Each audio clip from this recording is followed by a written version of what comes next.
We instinctively know that politics is a nasty game. We know it in our gut. We instinctively know that sometimes the nicest person isn't the best leader. We instinctively know, because we live lives ourselves, that being kind isn't necessarily good enough to be a good statesman or woman, to be a good leader.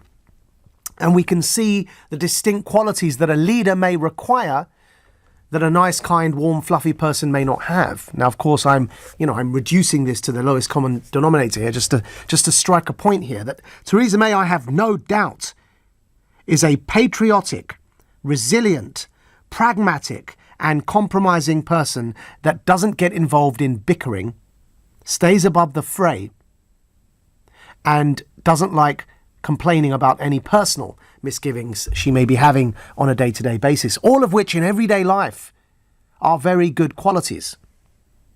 They make for a likeable, nice, warm person.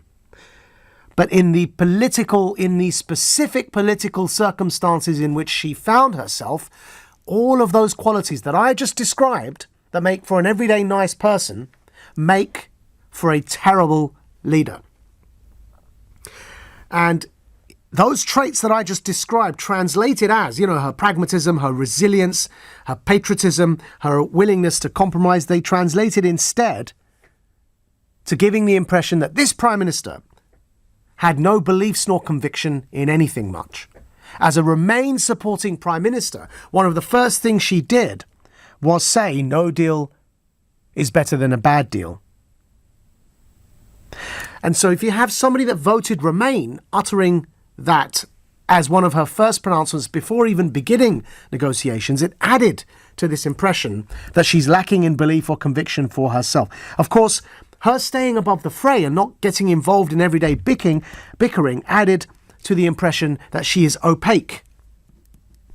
Her willingness to compromise and listen to others added to the impression that she is out of her depth.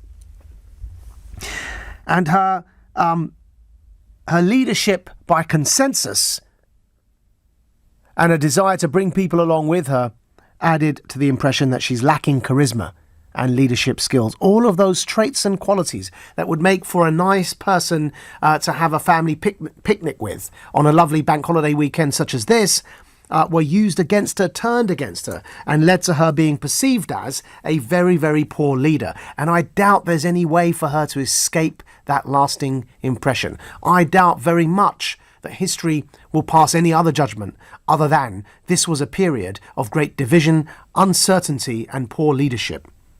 And then in the footnotes, perhaps the historian will say, but she was a nice person.